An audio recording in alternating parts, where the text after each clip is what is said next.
और जब कभी आप किसी और से इन्फ्लुएंस होकर कोई डिसीजन लेते हो तो वो एक डिसीजन या गोल सेट करते हो या ड्रीम सेट करते हो तो वो गोल ना होकर एक तरह से ट्रैप बन जाता है।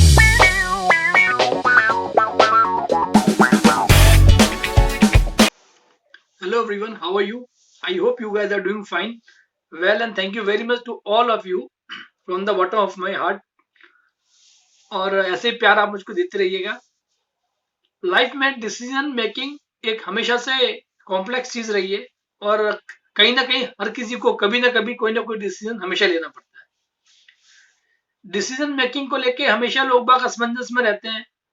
बहुत से लोग डिसीजन लेते हैं दूसरों के प्रभाव में आके, दूसरों से प्रभावित होके। बहुत से लोग डिसीजन लेते हैं जिंदगी के गोल सेट करने के लिए, टारगेट सेट करने के लिए, ड्रीम सेट करने के लिए, एस्पिरेशन सेट करने के लिए, दूसरों से इन्फ्लुएंस होके। और जब कभी आप किसी और से इन्फ्लुएंस होके कोई डिसीजन लेते हो तो वो एक डिसीजन या गोल सेट करते हो या ड्रीम सेट करते हो तो वो गोल ना होके एक तरह से ट्रैप बन जाता है। ट्रैप इसलिए बोल रहा हूं कि उसमें केवल जाने का रास्ता होता है, आने का कोई रास्ता नहीं होता। जब कभी आप गोल सेट करते हो या अपने ड्रीम सेट करते हो, एस्पिरेशन सेट करते हो या कुछ भी आप ऐसा सेट करते हो जो आपके जिंदगी पे आपको आगे वाले समय में आपको ये फील कराएगा कि जो भी आपने सेट किया वो आपने एक बहुत सोच समझ के डिसीजन लिया, तो उसके लिए कुछ चीजें बहुत इंपॉर्टेंट है जो हमेशा आपकी लाइफ में आपको जब कभी डिसीजन ले तो काम आना चाहिए। जब कभी गोल सेट करें, जब कभी टारगेट सेट करें, जब कभी एस्पिरेशंस या ड्रीम सेट करें तो बहुत इंपॉर्टेंट है। अक्सर आपने लाइफ में देखा होगा कि जब आप किसी चीज से इन्फ्लुएंस लेके कोई काम करते हो तो वो खुद की आपकी जो विल होती है, खुद की आपकी जो एस्पिरेशन होती है वो कहीं ना कहीं, या खुद के आपके जो मन में रहता है कि ये गोल मेरा होना चाहिए, वो कहीं ना कहीं छुप जाता है। तो इसलिए जब कभी आप लाइफ में कोई डिसीजन लें, जब कभी आप लाइफ में कोई गोल सेट करें या ड्रीम के बारे में सोचें तो बहुत शांत मन से थोड़ा उस पर टाइम दीजिए, एकाग्रता से बैठिए, शांत कीजिए मन को अपने एकदम। उसके बाद उस पर थोड़ा सोचिए, विचार कीजिए कि आगे 20 साल, 25 साल बाद, 30 साल बाद इसका आपकी लाइफ पे क्या इंपॉर्टेंस रहेगा, क्या वैल्यू रहेगी, क्या महत्व रहेगा। Will it mean so to you कि it should become your goals. ये सब आपको बहुत सोचना पड़ेगा, बहुत तसल्ली से सोच के। इसलिए मेडिटेशन को आजकल बहुत, मेडिटेशन को योगा आज से नहीं, हमारे हिंदुस्तान में तो कब से ये चला आ रहा है। मेडिटेशन को इसलिए बहुत इंपॉर्टेंस दी जाती है कि वो आपको एकाग्र करता है, आपके मन को, आपको मन को शांत करता है। और अच्छे डिसीजन के लिए एकाग्र मन और शांत मन होना बहुत जरूरी है, क्योंकि आप अपने डिसीजन का आगे भविष्य में पड़ने वाला अच्छा और बुरा प्रभाव तभी एनालिसिस कर सकते हो जब वो डिसीजन आप अपना एकाग्र मन से और शांत मन से लेते हो। गोल सेट करने का मतलब नहीं है कि आप कभी भी गोल को डेस्पिरेशन में सेट मत कीजिए। गोल एक ऐसा जिंदगी का वो है जिसमें आप जब सेट करते हो इट शुड नॉट बी डेस्पिरेटेड। बहुत आराम मन से, शांत मन से, तसल्ली से सोच के आप करिए। पर्सनैलिटी की आपने बहुत से लोग बात करते हैं, मैं सुनता रहता हूं पर्सनैलिटी डेवलपमेंट को लेके। और इसको पर्सनैलिटी का मतलब क्या होता है? पर्सनैलिटी को अगर लैटिन में जाओगे तो पर्सनैलिटी का मतलब, personality comes from persona. Persona means mask. आप नहीं बोलता कि मेरी एक पर्सनैलिटी है, मेरी वो पर्सनैलिटी है। आप कभी पार्टी में जाते हो, आप एक मास्क लगा के जाते हो, एकदम सुंदर बन के जाते हो, मेकअप बन के करके जाते हो। अगर आप लौट के आते हो और वही मेकअप लगा के, वही मास्क लगा के आप सो जाओ, will you comfortable? You will not be comfortable. आप आते हो, अपना फेस धोते हो, मास्क उतारते हो, आराम से सोते हो।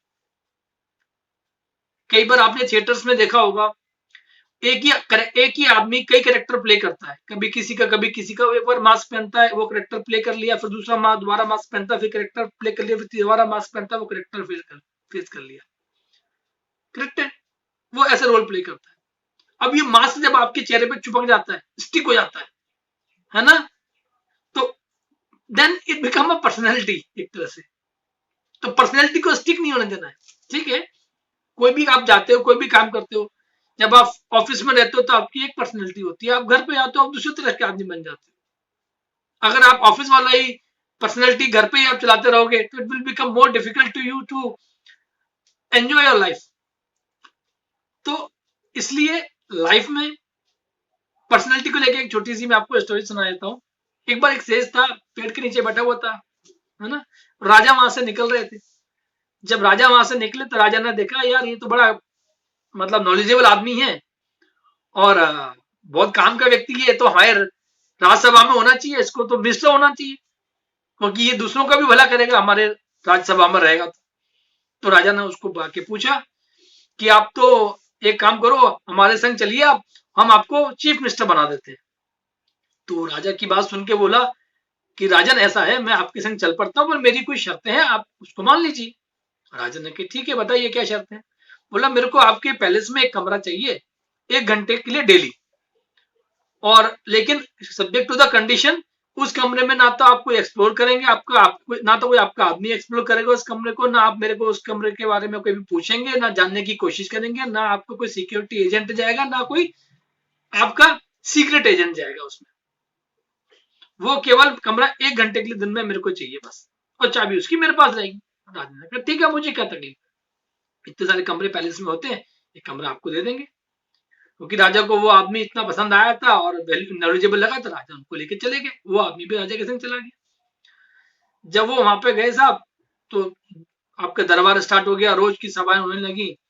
वो आदमी को भी साहब खूब गहने वहने वस्त्र वस्त्र दे के सजा वजा के चीफ मिनिस्टर की पद पर बैठा दिया गया है। और वो रोज राजा के दरबार में लोगों की मदद करने लगा, क्योंकि नॉलेजेबल तो था ही। अब पर वो रोज 1 घंटे के लिए उस रूम में जाता, अपने को लॉक करता, और 1 घंटे बाद बाहर निकल आता। क्या दिन गुजरने लगे, महीनों गुजरने लगे, साल भर सालों हो गई। राजा के मन में ये क्यूरियोसिटी हुई कि यार ये क्या है, ये रूम में जाता है और अपना पता नहीं क्या करता है और वापस आ जाता है। क्या राजा ने पूछना उचित नहीं समझा, क्योंकि वो राजा ने प्रॉमिस किया था उसको। पर राजा के दरबार में भी ये सुख बुगाड़ शुरू हो गई, और प्रजा में भी सुख बुगाड़ शुरू हो गई कि क्या है ऐसा करता है। तो राजा के दरबारियों ने, राजा ने एक बार उससे पूछ लिया, राजा ने कि साहब आप इस रूम में जाते हो, 1 घंटा रुकते भी हो, क्या है इस रूम के अंदर। तो राजा को उसने बोला कि आपने मुझको प्रॉमिस किया था कि you will never explore, try to explore also, कि इसके अंदर क्या है, तो आप अपना प्रॉमिस को रखिए।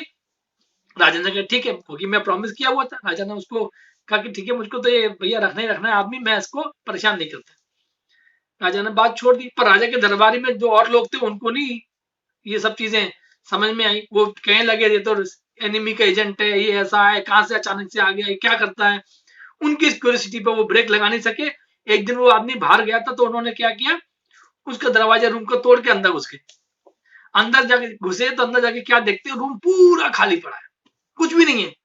उन्होंने कि यार पूरा तो रूम खाली पड़ा है, कोई फर्नीचर भी नहीं है, पर ये आदमी करता क्या अंदर आके। तो उन्होंने देखा एक कोने में कुछ फटे हुए से कपड़े वहां टंगे हुए हैं, और एक कटोरा वहां पे रखा हुआ है। खैर इस दौरान वो आदमी वापस आया। वहां पे क्या देखता है कि राजा के और लोग भी खड़े हैं, राजा भी खड़ा है। तो उसने, राजा ने उसको फिर पूछा कि आप इस कमरे में रोज आते हैं, अब तो ये लोगों ने दरवाजा तोड़ लिया और इस कमरे में कुछ भी नहीं है, और ये आपका एक कटोरा है और एक कुछ फटे हुए कपड़े रखे हैं, क्या करते हैं आप यहाँ पे आके। तो उसने राजा को बताया कि देखिए साहब ऐसा है, ये जो आपने मुझे कपड़े दिए हैं चमक दमक वाले, ये जो गहने दिए हैं, ये आपके दरबार में जब मैं जाता हूँ तो मैं सब पहनता हूँ। आपके दरबार को लेके मेरी पर्सनैलिटी वैसी होती है।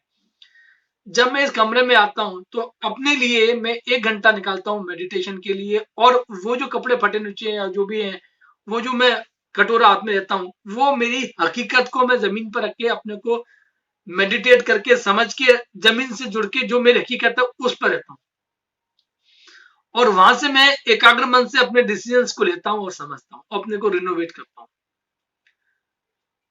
तो ये मेडिटेशन करने के लिए, या कह लीजिए ये मेरी ओरिजिनल पर्सनैलिटी है, जिसको वो अपने से दूर नहीं करता।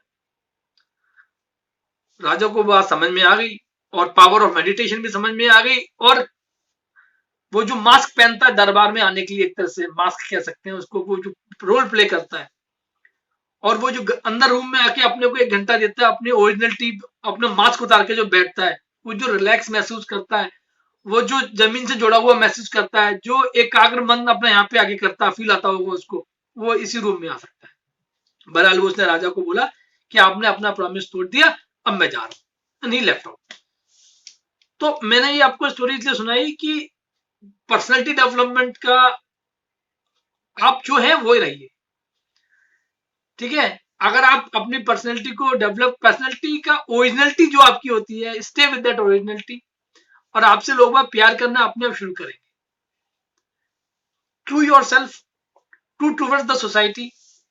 एंड ये कहीं ना कहीं आप इससे, अगर आप मेडिटेट जरूर कीजिए, डिसीजन लेने से पहले हमेशा एकाग्र मन से बैठिए। और मुझे उम्मीद है आपको मेरी बात अच्छी लगी होगी, पसंद आई होगी। और पसंद आई हो और आपको कहीं ना कहीं मदद करे तो, और किसी और को लगता हो तो काम आ सकता हो, तो प्लीज इसको लाइक और शेयर जरूर कीजिएगा। और मेरे चैनल सपोर्ट के लिए प्लीज सब्सक्राइब माय चैनल। इसी तरह प्यार देते रहिएगा। Thank you very much.